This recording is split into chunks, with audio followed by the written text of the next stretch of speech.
Clapton's relationship with Pattie Boyd also inspired his most romantic song.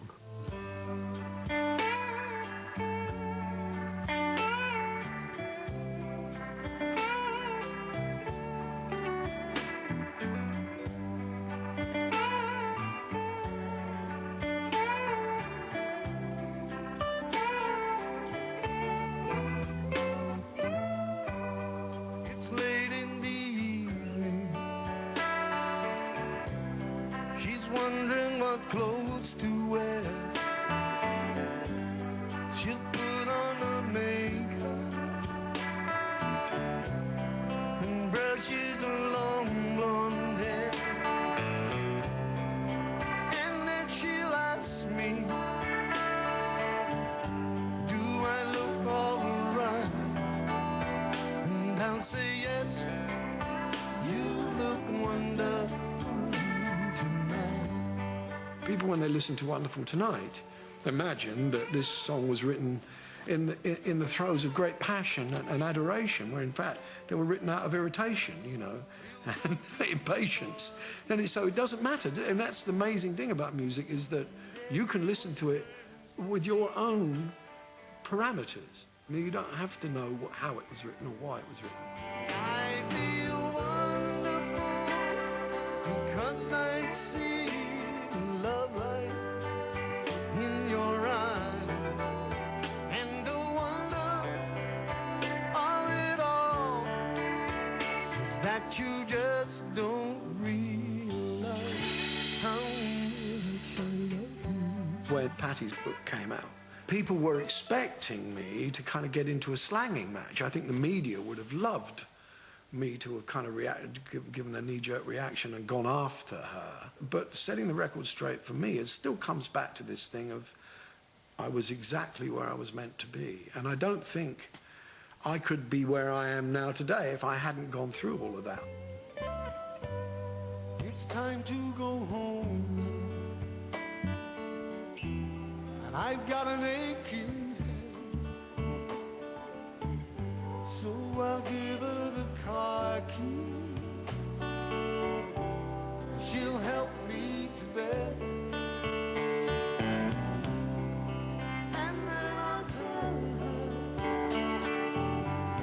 as I turn out the light, I say, my darling, you were wonderful tonight.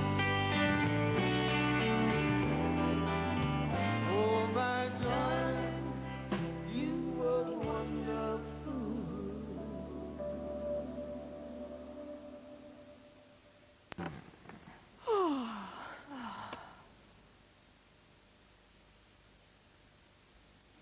The discrimination and the deprivation, the sense of alarm and of resentment lie not with the immigrant population, but with those among whom they have come.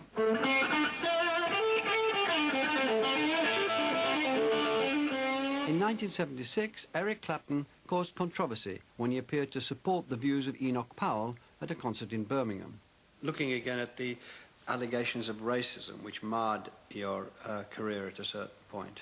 Oh, the great Enoch Powell. Yes, when you were several sheets to the wind. Well, it was fairly kind of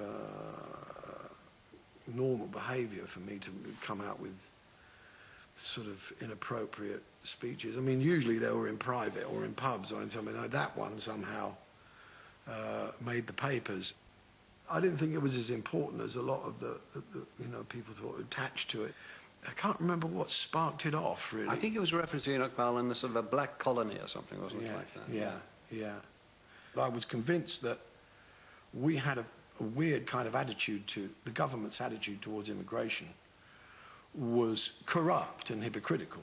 And my impression of Enoch Powell was that he was somehow telling the truth about this, or that he was saying that, predicting that there would be trouble, and of course there was, and is, you know. So, but it's not a racial thing. I don't think, you see, it could not have been a racial thing from me, because how could it be when I've always identified so strongly with the black community anyway? Got my mojo with it. Got my mojo with it. is working. Got my mojo working. Got my mojo working, but we love y'all, just don't work on you.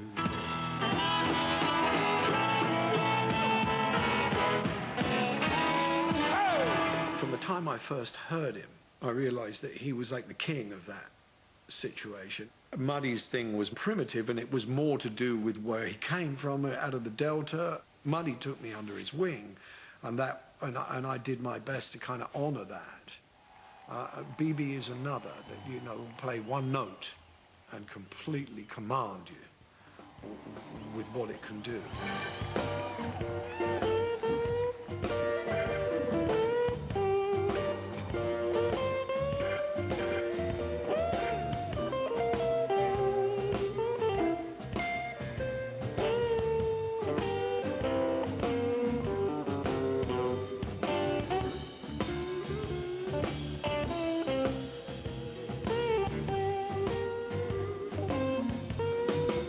When you started to sing, was there anyone you wanted to be like as a Well, singer? Muddy, yes. Yeah, Muddy or BB or Freddie King, Buddy Guy. I mean, Buddy Guy is...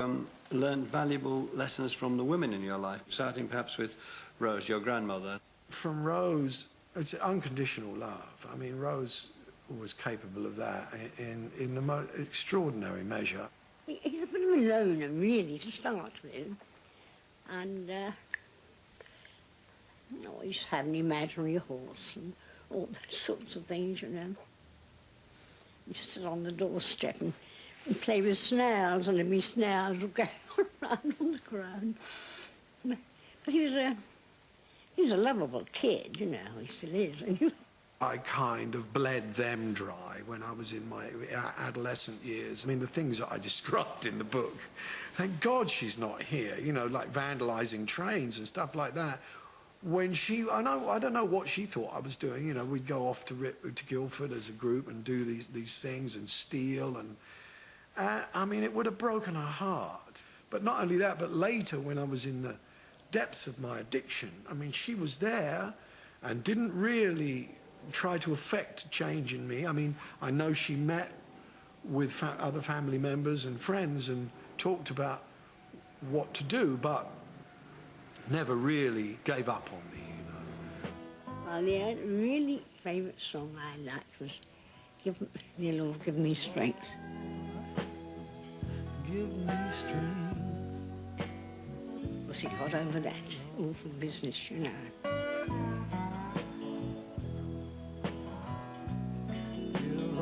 And I often thank God he had the strength, you know. Because he had a fight with someone one day, and he said to me, "I never win a fight." I said, "Never, never say that." I said, "You won the hardest fight of your life when you gave up drugs." And he did, didn't he? All I've done so much wrong. Clapton was brought up by his grandparents, Rose and Jack, after his teenage mother abandoned him and left for Canada when he was 2. Eric had always been led to believe that she was his sister, until she returned to Britain when he was 9. I think that he must have known, but surely my parents' name was Clapp and his was Clapton, and he must have known and wondered about it even as a little boy, you know, younger than 9 even. But probably by my coming back to England, it made it realise it that much more. I thought he was very much a loner, which he probably was. A bit confused by me coming back, and understandably.